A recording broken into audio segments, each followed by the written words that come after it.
going to take a look at logarithmic differentiation. So this is just when you take the log of both sides of an equation to make it easier to differentiate. So, I mean, the easiest log to use is log base e, or ln. So that's what we're going to do. Okay, so I have two questions here that are a little different. So the first one, we don't have a differentiation rule to solve this because that variable is in the base and the exponent. So, it doesn't fit the power rule or the exponent rule. So if we take the ln of both sides, then we can use our log rules and bring the exponent down front. And then now we can implicitly differentiate. So I'll just use a different color here to show. So then this is going to be 1 over y dy dx. So I'm implicitly differentiating. Implied within y is some function of x, so I have to use the chain rule. And then I'm going to use the product rule here. So first derivative of the second plus second derivative of the first. Okay, and then you're just going to isolate the dy dx, bring y to the other side, x over x is just 1.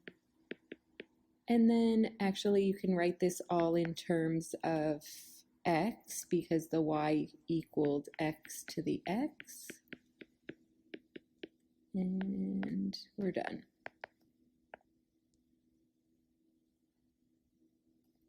Okay, so when you have a variable in the exponent and the base, logs are a way to bring the exponent down and get it, so you can use a product rule. So this second example, we don't really need to use logarithmic differentiation, but because it's like a big product, the logs could help, and I'll show you what I mean here. So if I take the log of both sides, I'll write this all out.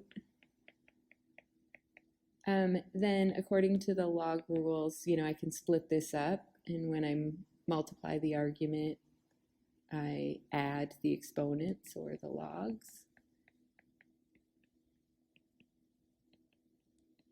And then, this is slightly easier to differentiate than using the product rule.